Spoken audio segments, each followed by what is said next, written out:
Bienvenue sur le réseau de E-Media Invest, bienvenue sur e-radio 90.3, bienvenue sur ITV, canal 217, canal plus Horizon. Merci d'être avec nous.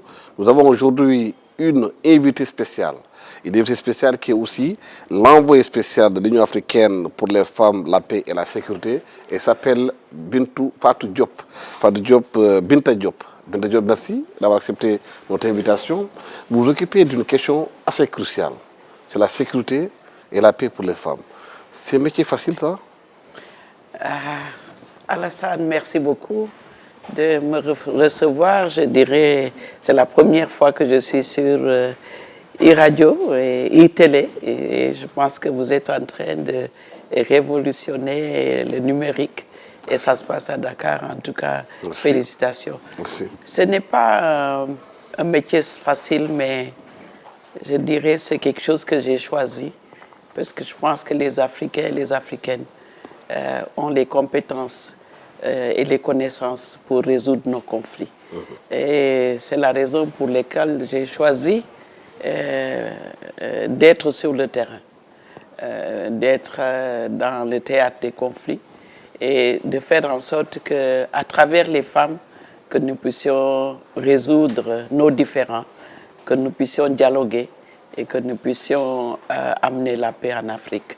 Ce n'est pas facile, mais nous pouvons le faire. Yes, we can. D'accord. Vous faites le tour de l'Afrique, de la Somalie au Sahel, un peu partout sur le terrain. Comment aujourd'hui les droits des femmes sont-ils respectés dans ces zones de conflit? Parce qu'on entend souvent parler que des hommes, mais rarement de la situation des femmes. Vous savez, nous avons mis beaucoup de politiques en place. Si vous voyez au niveau de l'Union africaine, quand on parle du protocole de Maputo qui protège les femmes, quand on parle également de la déclaration solennelle des chefs d'État. Il y a beaucoup d'instruments juridiques.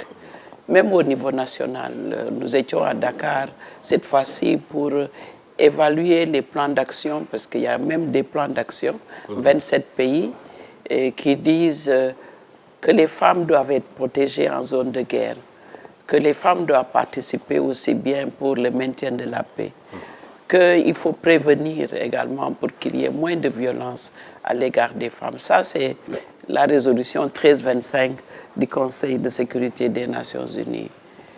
Mais c'est la mise en œuvre qui reste à désirer. Ce n'est pas qu'on n'ait pas des intentions, même au niveau politique. La volonté politique est là, mais c'est la mise en œuvre. Nous n'avons pas ces programmes dans les programmes de développement, par exemple.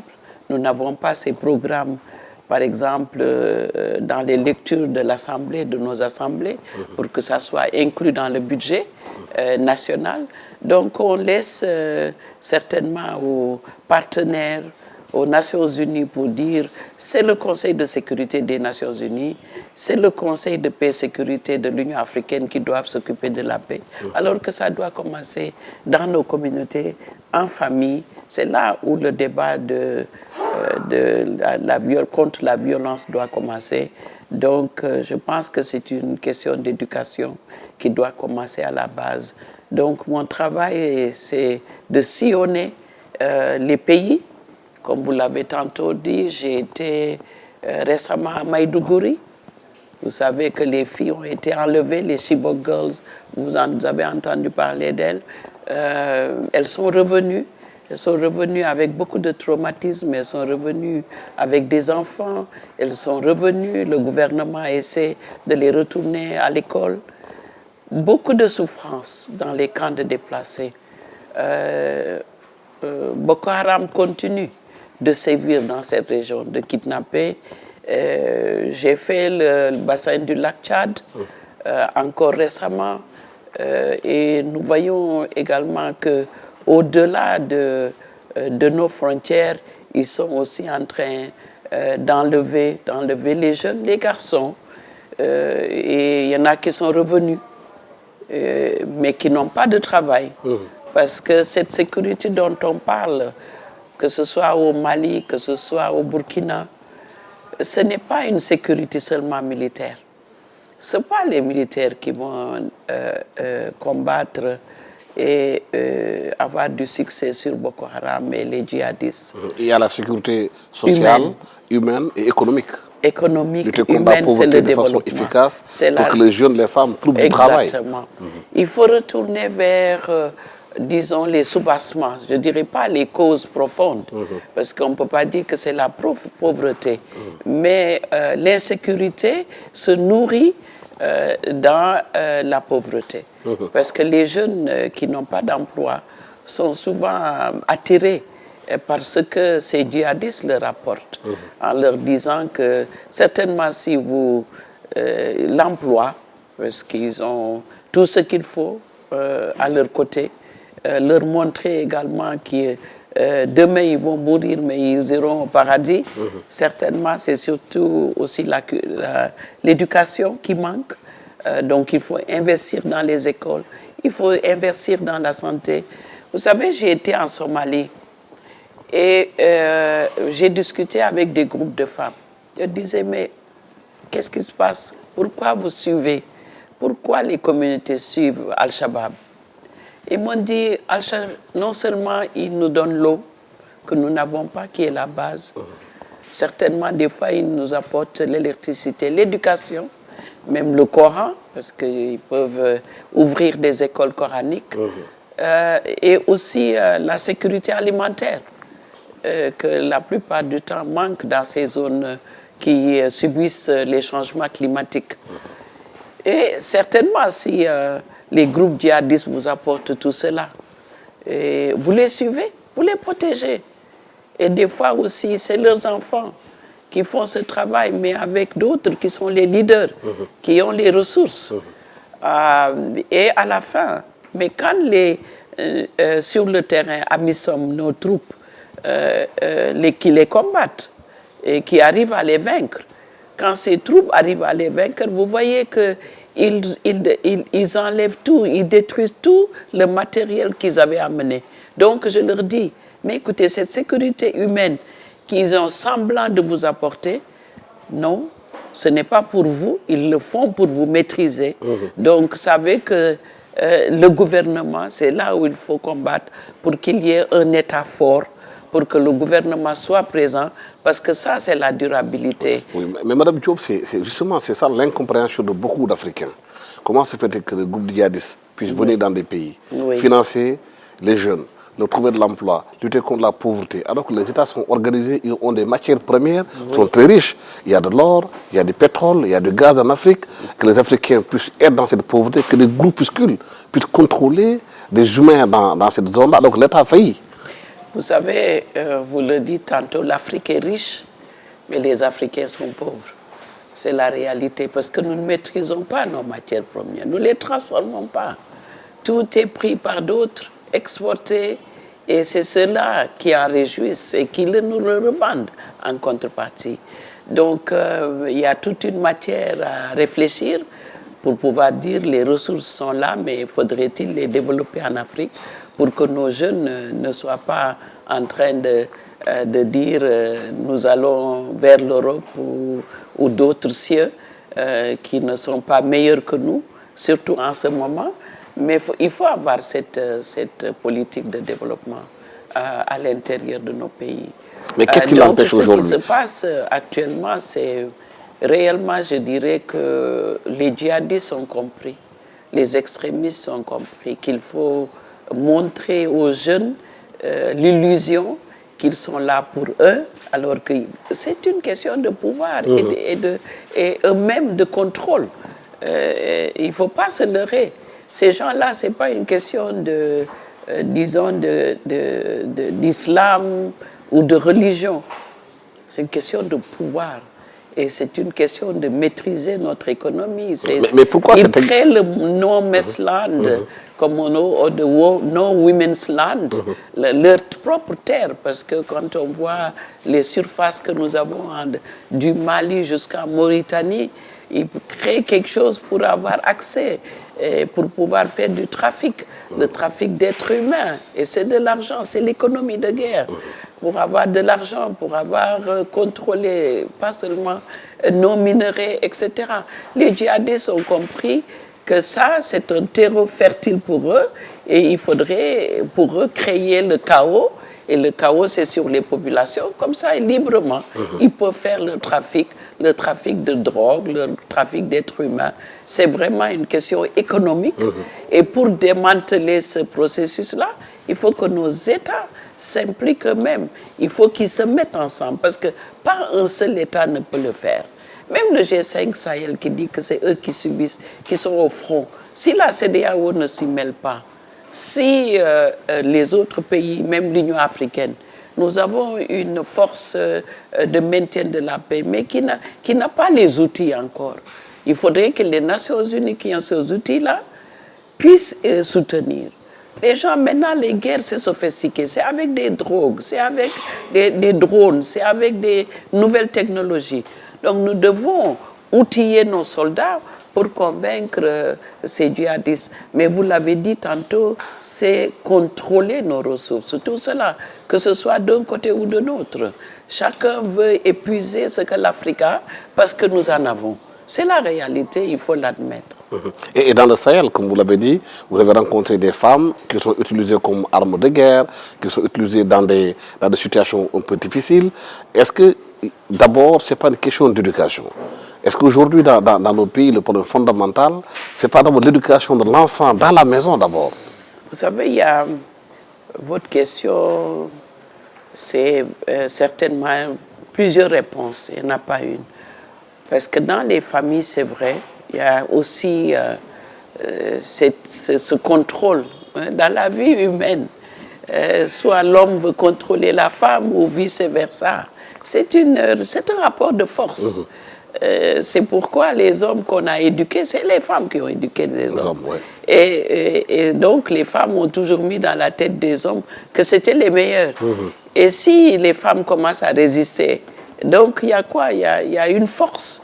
Au lieu de dialoguer, c'est pourquoi il faut créer des sociétés où on doit s'asseoir chaque fois pour pouvoir discuter. Dès qu'on discute, de toute façon, les plus grands conflits ont été résolus à travers des discussions. Il n'y a pas d'autre miracle. Mais même au niveau des communautés, c'est ça. Au lieu que l'homme ait la force pour dire, voilà, mais peut-être qu'on ne leur a pas appris de s'asseoir. On leur a appris juste que vous êtes les plus forts. Ce n'est pas pour rien qu'on dit que c'est le sexe fort. Donc, il faudrait qu'ils puissent... tout ça, c'est une fabrication psychologique?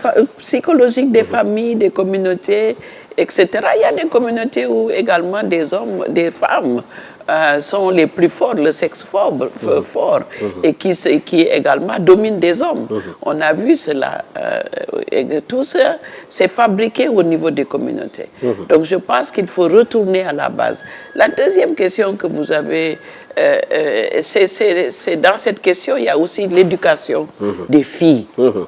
Ce qui n'est, par exemple, le Niger, quand je suis allée au Niger plusieurs fois, et on voit des enfants qui n'ont de 7 ans, qui sont mariés à l'âge de 7 ans, et qu'on voit que c'est des femmes qui sont même je dirais, des bombes humaines. Regardez une fille mariée à l'âge de 7 ans et qui fait des enfants et qui certainement n'arrive pas. C'est les fistulas qu'on voit. Donc c'est une sécurité même physique de ces populations-là.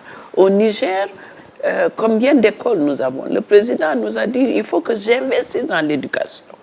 Nord du Nigeria, toutes ces populations dont vous voyez sur le Sahel, c'est parce que les gens ne connaissent pas le Coran qu'on leur donne. Et d'ailleurs, c'est une des raisons pourquoi on dit maintenant il faut même que ces femmes, qu'on mette des femmes pour éduquer, pour enseigner le Coran à la tête et leur donner donc une éducation sanitaire, etc.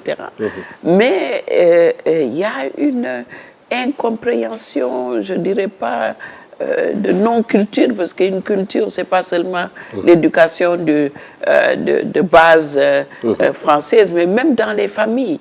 Ces enfants sont abandonnés. Donc ça fait une marée humaine qui peuvent être utilisées, qui ne connaissent pas. Moi, j'ai rencontré une fille qui m'a dit, c'est mon mari qui m'a demandé d'aller, de porter une bombe. On était 3. C'est nos maris qui nous ont envoyés. Les 2 ont explosé. Le mari lui a dit, mais vous n'allez pas mourir, et puis c'est les autres qui vont mourir. Elles iront au paradis.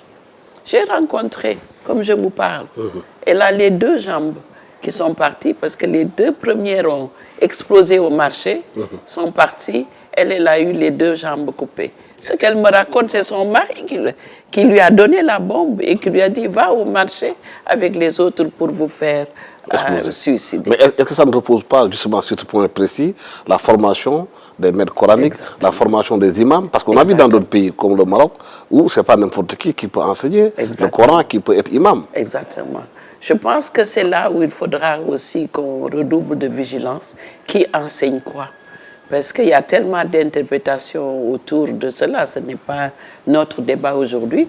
Mais j'ai visité au Tchad, par exemple, des écoles coraniques, parce que finalement, les religieux s'y sont mis, pour même dire que dans l'éducation coranique, si on met des femmes au devant, et ça, on parle de leadership, c'est faire remonter aussi dans les familles les femmes, pour qu'on voie que c'est possible que ces femmes puissent enseigner, parce qu'ils en profitent également, pas seulement du Coran, mais ils en profitent pour leur parler au niveau social, au niveau de communauté, au niveau de santé, la santé reproductive, etc., pour leur dire à quel âge on peut se marier, pas à 7 ans, mais comment aussi s'occuper de sa maison, de sa famille, etc. Donc, des leçons de vie, cette éducation qui accompagne l'éducation du Coran.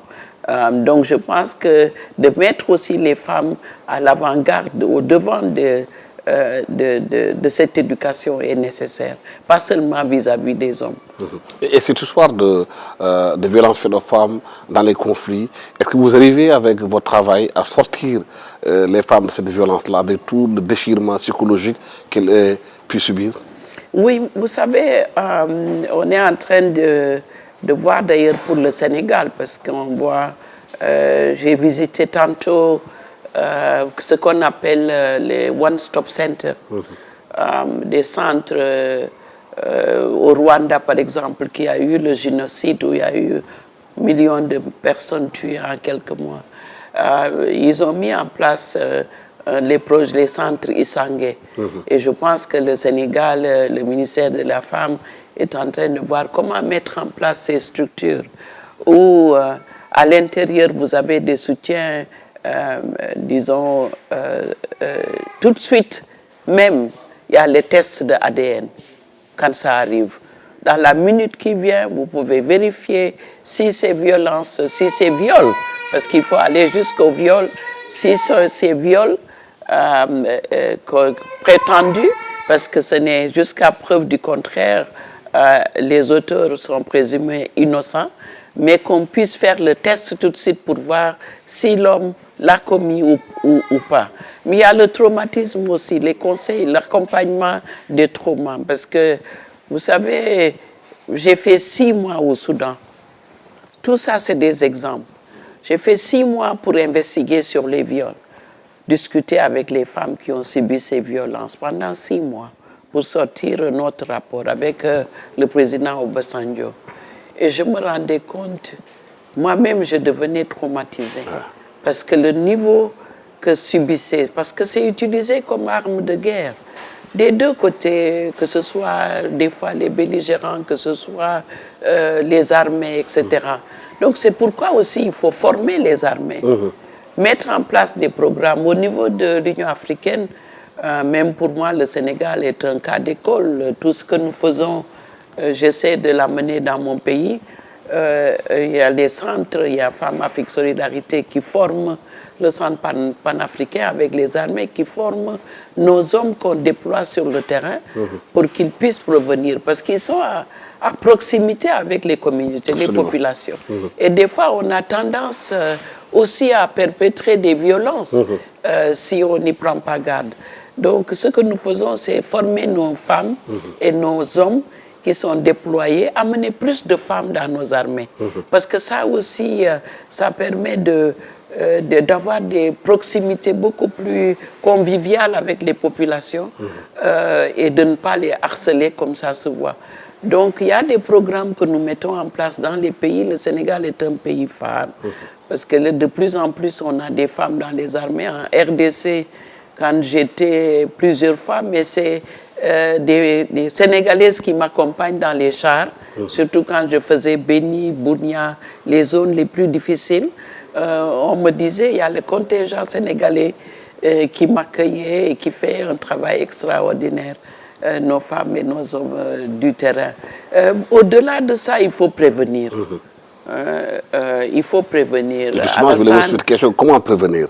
Il faut prévenir, il faut mettre des salles de veille.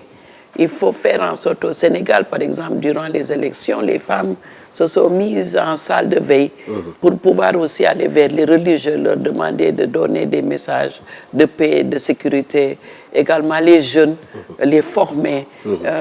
Ici, à l'université de Dakar, également, un des projets phares que nous avons mis en place, c'était un programme de master, parce qu'il faut créer une masse critique d'hommes et de femmes qui comprennent la résolution des conflits. Ce n'est pas par les armes qu'on fait taire des conflits, c'est par des dialogues. C'est vrai qu'il faut des sécurités.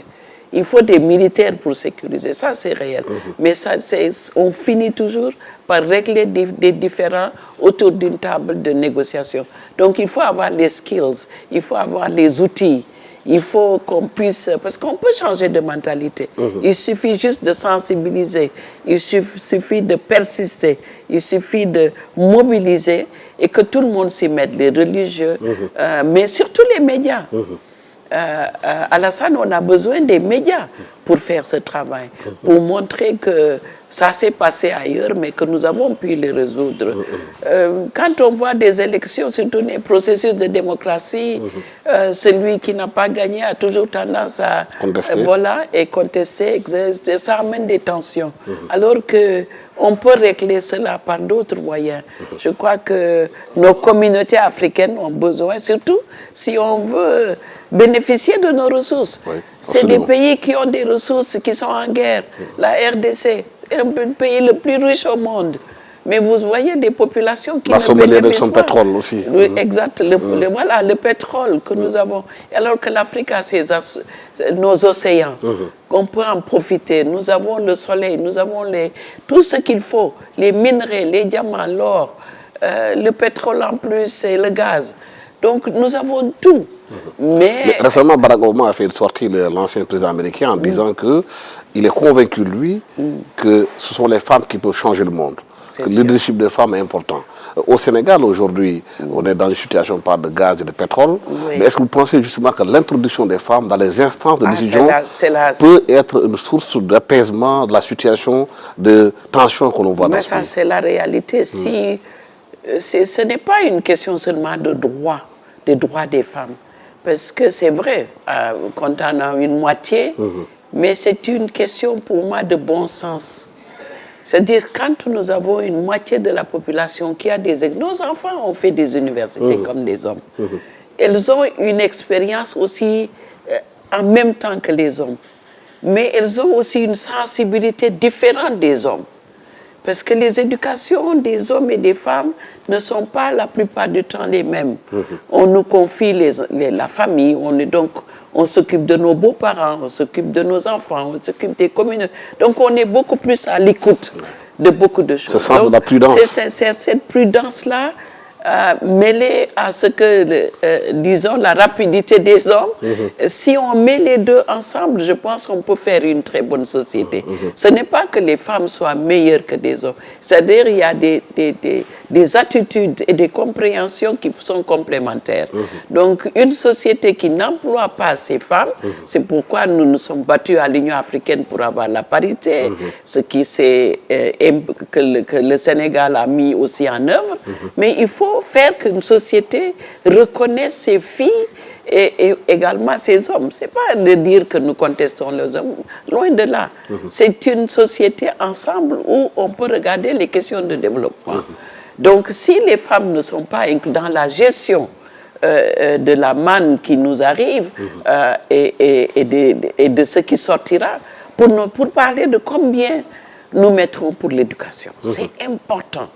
L'éducation, c'est ça. Surtout maintenant, les nouvelles technologies que nous connaissons, d'avoir des industries de pointe comme les autres qui se sont... Mais moi, je suis allée étudier le phénomène de la Norvège, qui, il y a 50 ans, était aussi pauvre que nous. Que l'Afrique, oui. Que l'Afrique. Mais si vous avez... J'ai été visiter leur musée de transformation des océans. Maintenant, vous mangez du saumon partout. Ils ont dominé, mais à travers le pétrole. Ils ont dit, nous avons du pétrole, nous allons investir dans le développement économique.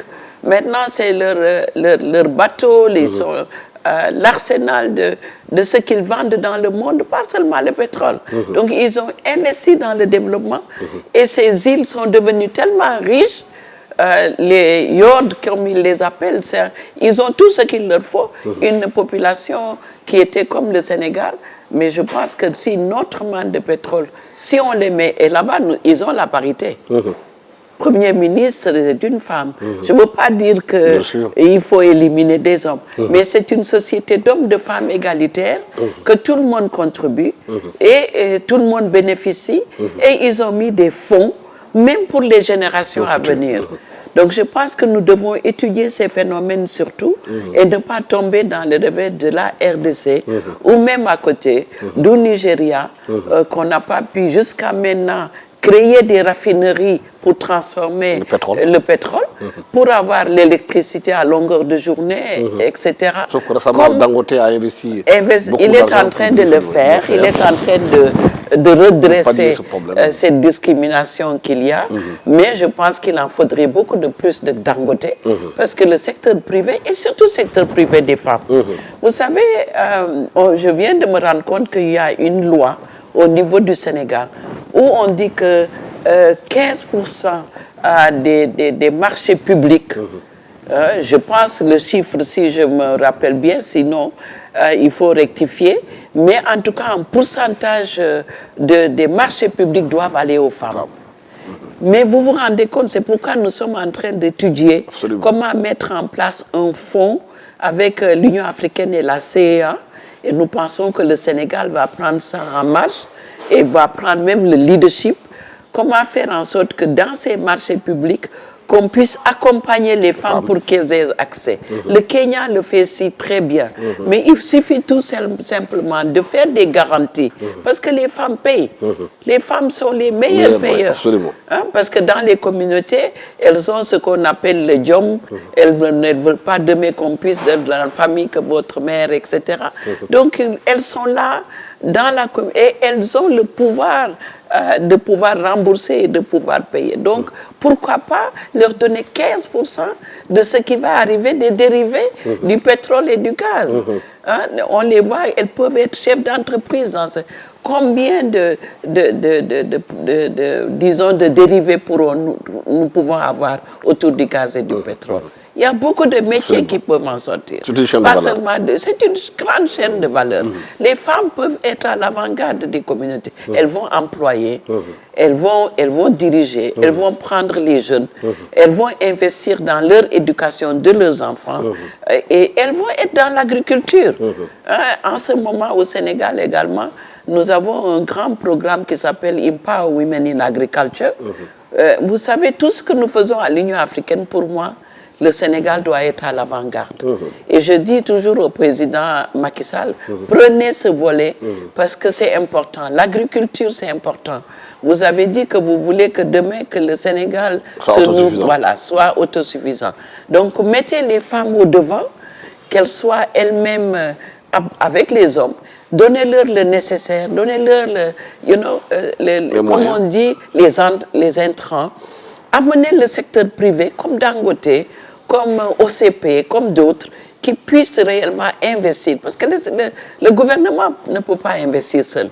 Là où nous avons pu, le Rwanda, l'Éthiopie, etc., où les femmes sont au devant de l'agriculture, le gouvernement met une partie, c'est-à-dire l'ouverture, donner l'accès à la terre, l'accès à l'eau, etc. Mais c'est le secteur privé qui investit, qui vient avec les tracteurs, qui vient parce que le secteur privé actuellement, également, c'est que si les femmes ne sont pas au devant, ils n'auront pas la production nécessaire. Donc, sur toute la chaîne de valeur. Donc, que ce soit les finances, nous sommes en train de travailler sur les banques des femmes ou les fonds des femmes. Nous sommes en train de travailler, et pour moi c'est leadership. Ce n'est plus les petits projets des femmes, c'est fini. Les micros, on dit, et je dis, il n'y a rien de micro aux femmes, sur les femmes, il n'y a rien de micro. Nothing micro on us. Je ne sais pas comment le dire, mais rien de micro sur... Quand vous voyez une femme, elle est macro. Donc nous devons avoir vraiment les grands projets pour les femmes, sinon elles vont encore être là à ramasser les miettes. Et ce n'est pas pour que tout cela puisse réussir, il faudrait faire taire les armes. Il y a un projet au niveau de l'Union africaine qui parle de faire taire les armes. Comment justement faire taire les armes dans un continent où le trafic d'armes et la circulation des armes est devenu pratiquement un pis-aller? Mais vous savez, le faire taire les armes, on le voit caricaturalement de dire que c'est de regarder les armes et... Premièrement, nous n'avons pas d'usine d'armement. Nous achetons les armes. Donc faire taire les armes, c'est déjà faire ce plaidoyer de dire l'Afrique ne doit plus acheter des armes de cette manière-là. On sait que les armes ne servent à rien qu'à nous entretuer. Il n'y a plus de guerre où on va attaquer un autre pays. C'est entre nous maintenant. Donc essayons de faire le minimum d'investissement sur les armes. C'est le numéro 1 pour faire taire. Et c'est un processus également de faire taire les armes. Mais les femmes doivent être au milieu, comme j'ai dit. Parce que faire taire les armes, c'est une raison pour laquelle nous sommes ici. C'est avoir un agenda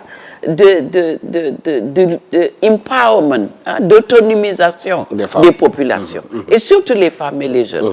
Vous le faites. Vous êtes convaincus, un gouvernement qui met en place cet agenda, Femmes, Paix, Sécurité, dont j'ai le mandat.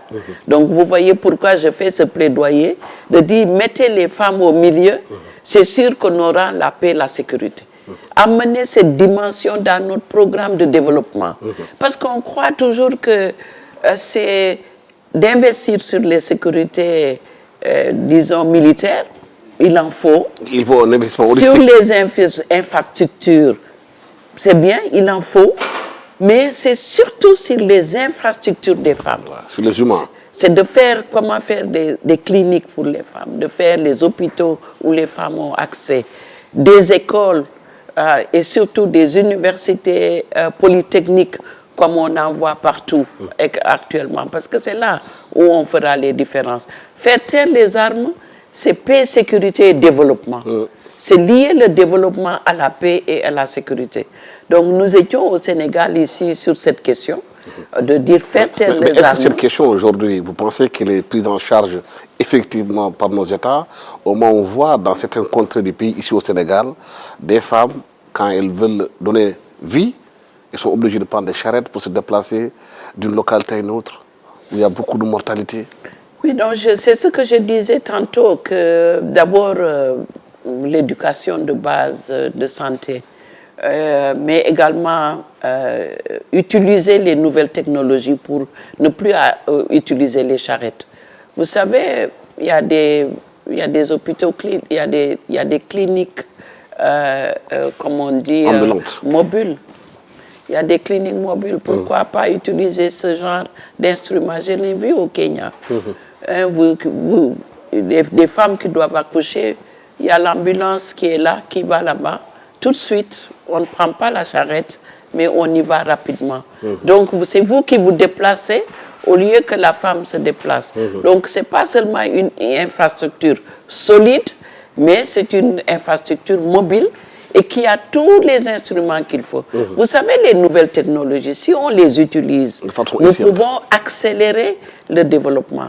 Nous pouvons, dans tous les domaines, ce n'est pas seulement dans la santé, dans l'éducation. Quand je suis allée en Australie, l'Australie est comme un continent, tellement c'est immense, c'est vaste. Mais vous savez, vous avez des milliers de kilomètres, il n'y a qu'une famille, il y a peut-être 2 enfants. Mais pour l'éducation, ils sont branchés tous les jours avec des professeurs qui sont dans les grandes villes et qui enseignent à distance.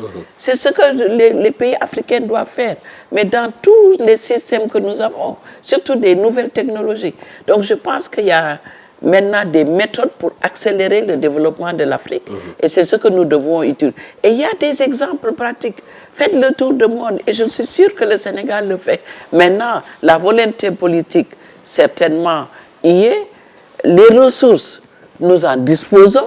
Parce que l'Afrique a ses ressources, il faut juste savoir comment les gérer. Mais pourquoi ça ne marche pas? Pourquoi on a la volonté politique, on a les ressources, mais ça ne marche pas? Pourquoi aujourd'hui, vous comprenez bien, madame, vous faites le tour de l'Afrique, vous voyez cette jeunesse africaine qui gronde de partout, les femmes et les hommes, les jeunes, qui ne comprennent pas encore qu'à ce siècle dans lequel nous sommes au XXIe siècle, on soit encore dans des situations d'extrême pauvreté, alors que la richesse est là. Il y a la corruption, la première chose.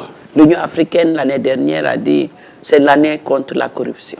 Parce qu'on sait très bien qu'il y a tous ces systèmes sur nos ressources naturelles qui sont utilisés et qui sont employés ailleurs, etc. Et quand on dit corruption, il y a les corrompus et il y a ceux qui corrompent. Hein, ce n'est pas one side, ce n'est pas un seul côté, il y a plusieurs côtés. Et l'Afrique est sujet à cela. Il y en a qui sont prêts à venir dire parce qu'ils ont besoin de ce que nous avons. Et nous, peut-être que nous ne maîtrisons pas tout ce que nous avons. Et nous n'avons pas non plus les outils pour transformer ce que nous avons. Donc ça ne servit à rien de les garder. Peut-être on se dit, nous allons avoir tel et tel marchand. Mais ce que l'Afrique doit avoir, c'est d'avoir cette intégration, c'est de se mettre ensemble et de parler une seule voix. Hein? Vous vous rendez compte que quand la Chine nous appelle, 55 continents, pays se déplacent pour aller répondre à la Chine. Alors que l'Union africaine aurait pu répondre. Quand la Turquie nous appelle, nous nous mettons tous ensemble pour aller. Quand les États-Unis nous appellent, 55 pays se déplacent pour aller répondre. L'Afrique doit se mettre ensemble pour dire nous sommes ensemble, nous répondons, venez nous voir et c'est nous qui allons dicter ce que nous voulons. Mais si chaque pays, chaque petit pays se met à avoir sa politique, c'est vrai que chacun doit avoir, comme on dit, son autonomie et son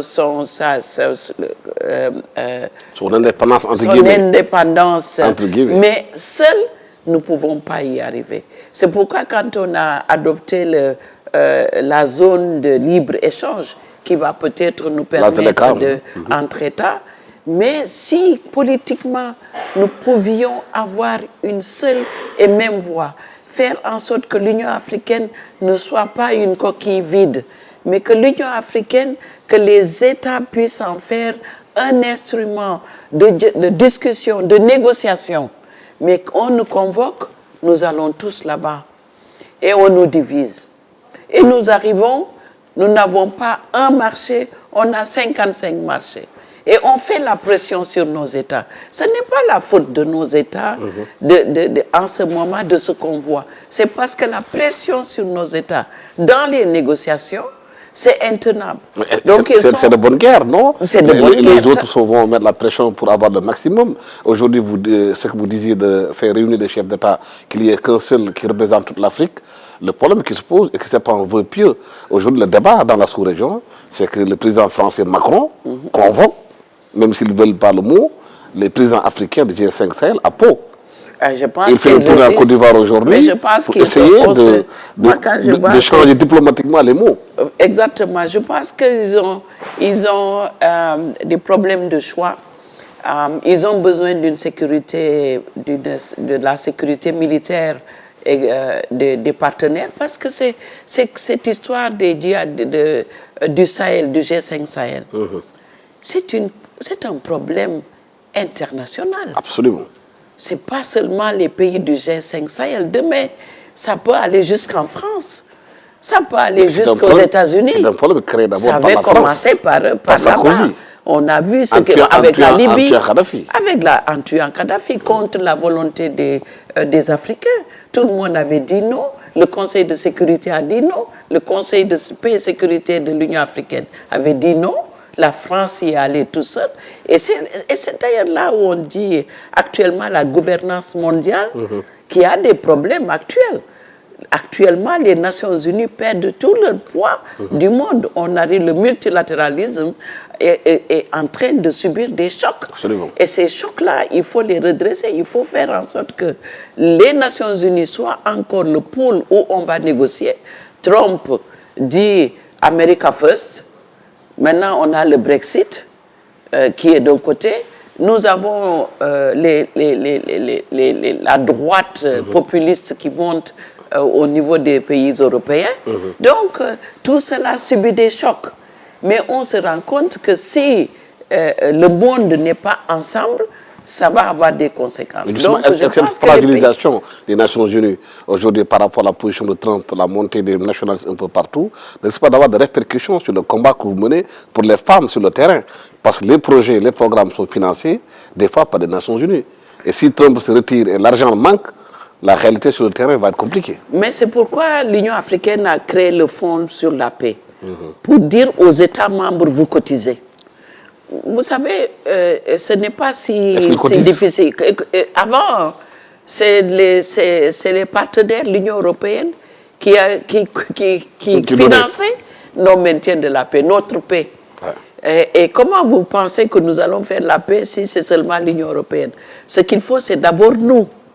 La paix, c'est d'abord nous. Nous devons avoir la volonté de financer nos maintiens de la paix, parce que c'est nos hommes, nos soldats qui sont en avant. Vous ne pensez pas que le Pakistanais va venir vous combattre vos problèmes que vous vous êtes créés et mourir? C'est par accident qu'ils sont là pour mourir. C'est les Africains qui meurent au combat. Mais c'est le problème au Mali aujourd'hui. C'est les Africains qui meurent. C'est Barkhane qui vient défendre les Maliens, alors que les armées maliennes ne sont pas. Ils doivent se mettre devant parce que personne ne vient vous faire vos problèmes. Mais c'est vrai que la technique maintenant de guerre, c'est encore les Européens et le monde international, les Nations Unies qui les détiennent. C'est eux qui ont l'expertise. Nous avons l'expérience, nous connaissons le terrain. Mais les outils, c'est eux qui le détiennent. C'est eux qui ont tous les drones qui peuvent nous dire où se trouvent les combattants. Et pourtant, certains pensent, si on libère les énergies en Afrique, que les Africains sont capables de le faire. Il suffit que les États mettent de l'argent dans la recherche, aident davantage les universités pour qu'ils créent des choses. Vous savez, j'ai été récemment visiter l'université, le Polytechnique Mohamed VI au Maroc. Je fais la publicité des pays que je visite des fois. Parce que quand je vois des produits qui sont magnifiques, cette université est en train de fabriquer tout ce que vous... Nanotechnologie, Silicon Valley, tout ce que vous pouvez voir dans le monde, ils sont en train de mettre ça et d'aider les Africains à s'éduquer dans tout ce qui est nouvelles technologies. C'est en train de se passer à côté de nous. Et c'est ça, c'est de répliquer, ne pas dire que nous allons au Maroc tous, l'Afrique ne peut pas y aller, mais c'est de répliquer ces modèles et de faire en sorte qu'il y ait et ils vont faire venir des professeurs du monde entier. C'est ceux-là qui viennent maintenant chez nous également pour nous donner ces connaissances. Donc il faudrait que nous fassions revenir aussi les Africains qui sont dans ces universités. Combien d'Africains que vous avez? Et on les attire. Il faut qui sont à New York, qui sont à Howard, et partout dans le monde, et qui sont prêts à venir enseigner à nos jeunes. Donc, je pense que nous avons des priorités. Pour moi, c'est des priorités. Mais est-ce que c'est par là-bas la faillite du leadership africain, de ne pas pouvoir mettre en place des plans pour développer réellement leur pays? Ils disent que nous avons des plans émergents et je suis sûr qu'ils le pensent réellement. Ce n'est pas de slogan? Le problème, c'est des volontés. c'est des volontés politiques. La transformation de ces volontés, c'est une autre histoire. Parce qu'il faut avoir les ressources, il faut avoir les hommes et les femmes. Hein, et il faut aussi que ces plans mettent en place des priorités. Et en plus de cela, il faut mettre des indicateurs clairs. Parce qu'un plan, on peut bien le dessiner. Il faut l'évaluer. Il faut d'abord mettre des indicateurs. En étant, je ferai 1 ou 2 ou 3. Et en même temps, mettre les ressources à côté de cela et l'évaluer. Mais surtout les hommes qui doivent les piloter. Parce que vous pouvez avoir la grande volonté politique. Vous avez les hommes et les femmes qui ne sont pas des experts pour le faire. Vous n'allez pas vous retrouver. D'ailleurs, c'est la raison pour laquelle nous sommes ici à Dakar pour évaluer les plans d'action au niveau de Femmes, Paix, Sécurité. Parce que moi-même, quand je suis arrivée à l'Union africaine, il y a beaucoup de politiques. Et j'ai dit, il y a des plans. Maintenant, j'ai 27 plans au niveau du continent, mais sans indicateur clair. Donc, j'ai mis en place un cadre de résultats pour que chaque pays puisse dire combien de femmes militaires on a créé, combien des universités, des jeunes qu'on a formés sur paix et sécurité, etc.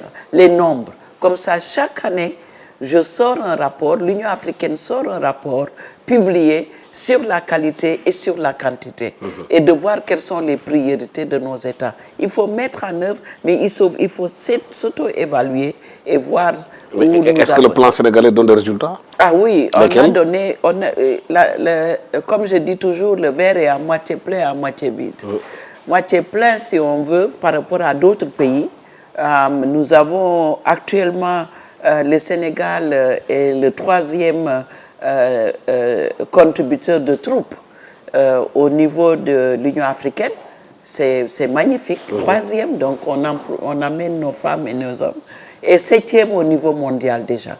Et nous mettons des femmes en avant dans le maintien de la paix actuellement, dans la police, dans la gendarmerie, etc. Donc sur ce côté, sur la protection de l'Afrique, nous sommes à l'avant-garde. Quand je regarde également les femmes qui sont formées dans la santé, qui sont formées, comme je dis, la sécurité humaine, les femmes sont à l'avant-garde. Il faut leur donner d'outils. Il faut les doter d'outils. Pourtant, Mme Diop, leurs conditions de vie n'ont pas trop changé. Les femmes qui quittent nos terroirs, qui viennent s'installer à bord de nos villes pour chercher la pitance journalière, la pauvreté dans laquelle elles sont, ça n'a pas changé grand-chose chez ces femmes-là. Et on a l'impression que ces femmes-là sont souvent oubliées par les programmes aussi. Mais vous savez, les programmes de développement, ça doit être conçu par les communautés. On a toujours tendance, je ne parle pas de... C'est général. C'est des universitaires, c'est des gens de développement qui se mettent et qui dessinent et qui réfléchissent pour les autres. Ce qu'il faudrait, c'est d'aller demander à la base de les inclure. C'est comme on dit, bottom-up. Ça commence du bas jusqu'en haut. Il faut du top-down. Certainement, ils se mettent ensemble quelque part. Mais les projets de développement doivent être rechangés, réévalués et voir comment les populations peuvent... Parce qu'il y a des ressources. L'Afrique, comme j'ai dit, ne manque pas de ressources. Ne manque pas d'hommes et de femmes qui peuvent... mais des fois, on met la politique en avant et puis on oublie l'essentiel dans nos pays africains. C'est ce que l'Union africaine dit. On a un agenda 2063, l'Afrique que nous voulons. Mais on a des défis. On a des défis de paix, de sécurité. Des fois, on est fait des priorités. Ça ne doit pas être les priorités. On a les défis d'infrastructure.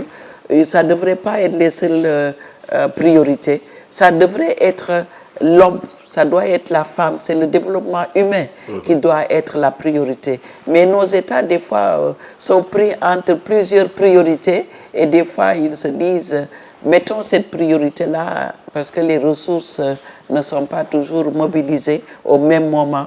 Mais il y a aussi les institutions de Bretton Woods qui nous mettent la pression.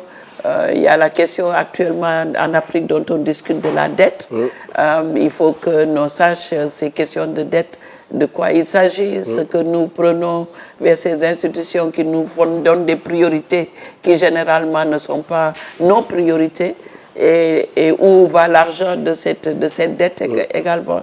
Donc je crois qu'actuellement, le monde est vers une tournure, en tout cas nous sommes, parce que si l'Amérique n'investit plus, si l'Europe n'investit plus, nous devons nous-mêmes investir. Et nous avons les moyens d'investir nous-mêmes. Nous avons un secteur privé, vous avez parlé de Dangote, des mots Ibrahim, etc. Il faut les mobiliser. Nous avons ici au Sénégal aussi les Babacar Ngom. On a des chefs, l'Afrique a des talents. C'est ça la réalité. Nous avons des talents, nous avons les expériences. Il faut juste investir là où il faut faire des priorités. Les femmes sont encore pauvres, ça c'est la réalité, mais il faut faire des projets phares. Comme on dit, ce n'est plus les micros qui vont sortir l'Afrique de la pauvreté. Il faut des macros, il faut voir grand. Il faut investir grand pour que la masse critique puisse faire partie de ce développement. On a des défis, vous l'avez dit, changement climatique, c'est là, à côté, la porte à côté, mais nous avons encore, disons, les ressources nécessaires. Nous avons encore, comme je dis, le soleil est là, on peut en faire une manne également, pas seulement le pétrole et le gaz, mais nous avons également l'eau. Nous n'avons pas exploité le potentiel des océans. C'est ce que fait d'autres pays. Les océans nous donnent énormément. On dirait qu'on ne sait pas des océans. On a même peur de l'eau. On nous met dans la tête culturellement que l'eau, il faut en avoir peur. La terre est là, l'eau est là, le soleil est là.